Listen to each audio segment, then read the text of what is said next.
All right, chapter 3, the Liberator. How do we be a liberator? Definitely don't want to be a tyrant. That's for dang sure. So, liberators versus tyrants. This is a key distinction here, actually. An intense environment versus a tense environment. So, liberators create an intense environment that requires people's best thinking and work. As a result, people offer their best and boldest thinking and give their best effort. Right? An intense environment requiring people's best thinking and work. As a result, people offer their best and boldest thinking, where tyrants create a tense environment that suppresses people's thinking and capability. As a result, people hold back, bring up safe ideas that the leader agrees with because they're afraid of backlash, and work cautiously.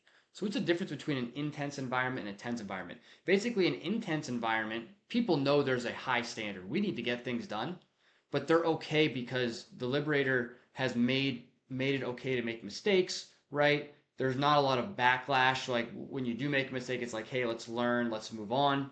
And they understand that, hey, we have a certain standard that we need to meet. So I'm going to show up. I'm going to do my best work, and ultimately you respect the leader. So you want to show up and do your best work. Whereas a tense environment is one where it's very tense because if you make a mistake, you're going to get screamed at, you're going to get yelled at, you're going to feel belittled, right? So it really suppresses you and you don't want to speak up and push the boundaries. Maybe you don't feel equal, like you're on the same playing field with the leader.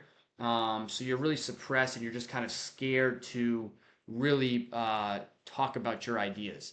So that's a difference. Like a tense environment is one filled with anxiety and stress and all these things. A tense environment, yes, there is a certain amount of pressure there, but you know that, hey, we're in this together as a team.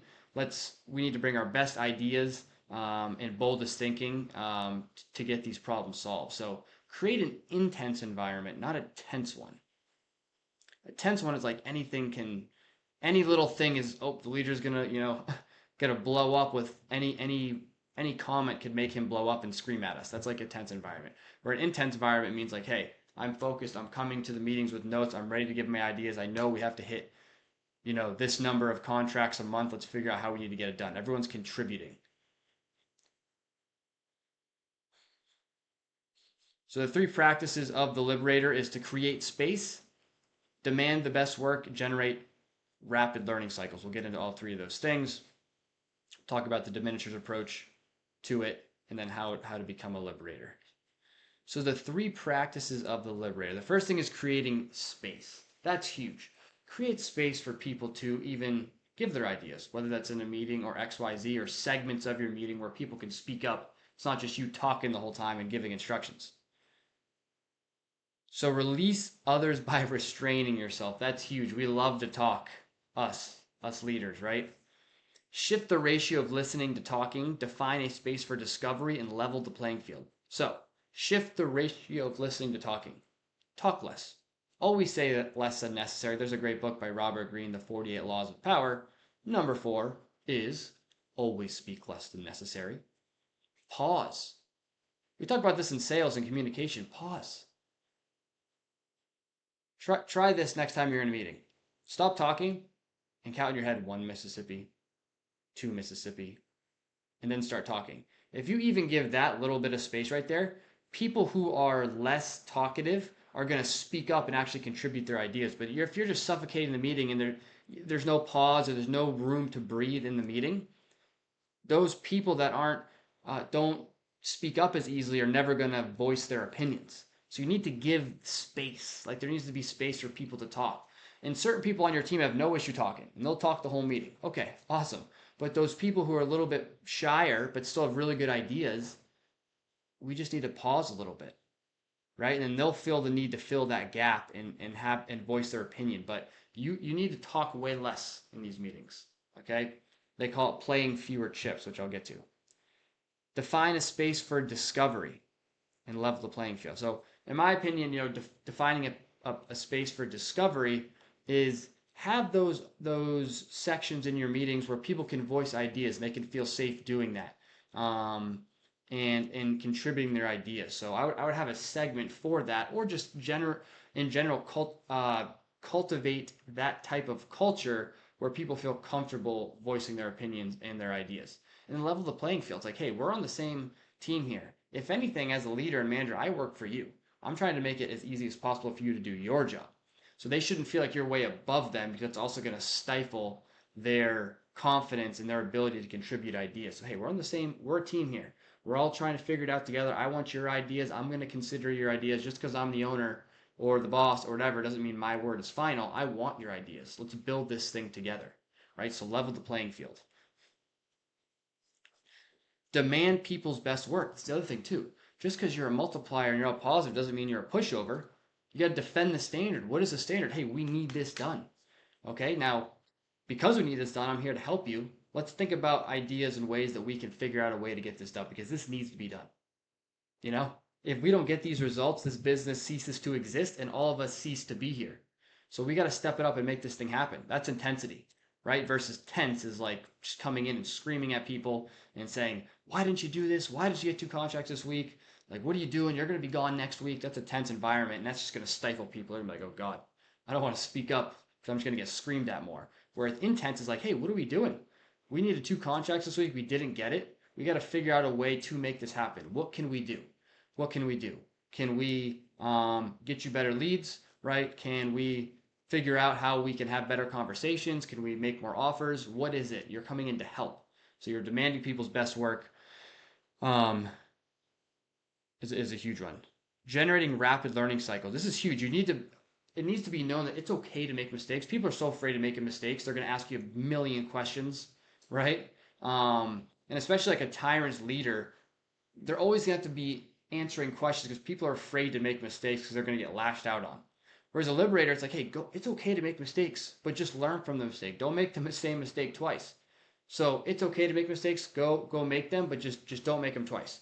And admit mistakes that you've made as well. Come down to their level. So a lot of times, they're probably making mistakes that you've made in the past too. Hey, I've made the same exact mistake. What we got to do is actually this. So it makes them feel comfortable. It's okay, but they know, I mean, you're still holding a high standard. They know they need to correct it, but they feel a little bit better about it. And when they understand that it's okay to make mistakes as long as you learn from them, they're going to be more ambitious. They're going to throw ideas out there. They're going to try new strategies without fear of backlash from you as a leader, because they know that that's part of the culture and that's okay. So understanding that mistakes are part of learning. They're part of success. Failure is part of success. We obviously don't want to make the same mistake 4 or 5 times in a row, but you make that one mistake, that's okay. Just don't make it again. Learn from it and let's get better. So the diminishers approach, they're just going to dominate the space. They talk the whole meeting. No one gets a chance to say anything. They come up with all the ideas. They don't want anyone to question what they're thinking. They just completely dominate the space, which just creates a ton of anxiety for people. And then they just judge others' ideas. That's a ridiculous idea. How could you ever come up with that, right? So they're not very good at being respected. People respect tyrants just because of authority, which is the lowest level of leadership. Is people follow you because you're a higher position than them, right? There's a book by John Maxwell, I think it's called like the 5 levels of leadership or something, but that's like the lowest one is out of authority, just because you have a higher title. You don't want that type of leadership. You want people to follow you because they love you and they trust you and they're passionate about completing the vision. That's why you want people to follow you.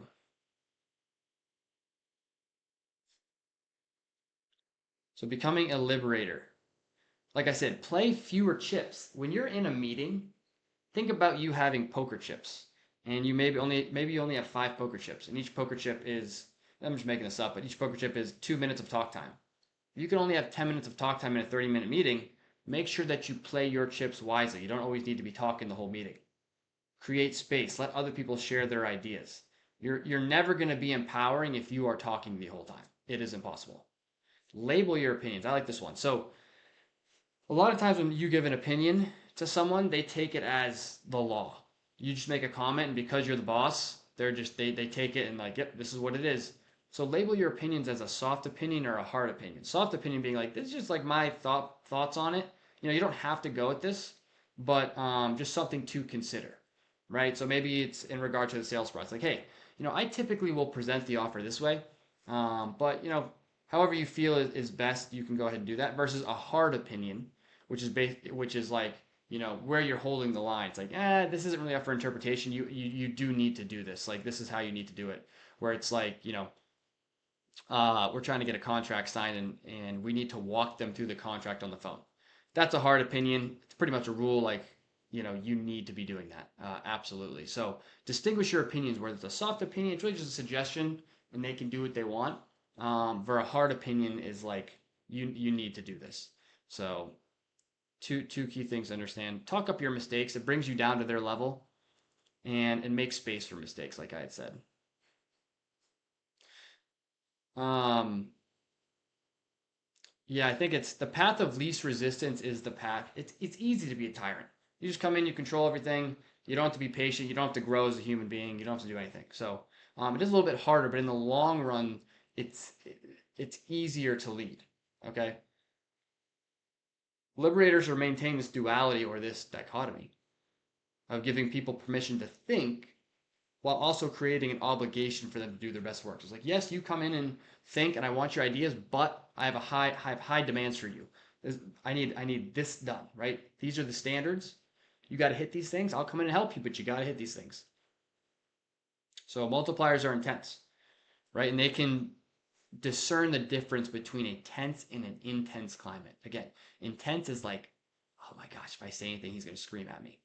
That's not what you want. You want a tense environment. It's like, okay, we got to come in. We got work to do.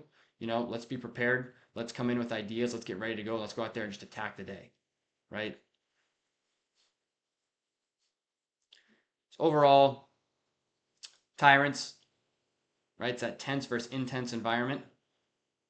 And when you create a tense environment, you get people who hold back and only will engage on the surface. Where when you have an intense environment, people are offering their best thinking and engage their full brain power. Right? When it's a tense environment, they're holding back. They're only going to present safe ideas because they're going to get lashed out at.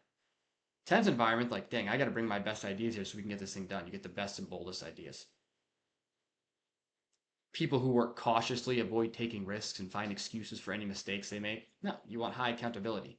People who give their full effort, go out on a limb, and learn quickly from any mistakes. So be a liberator, not a tyrant.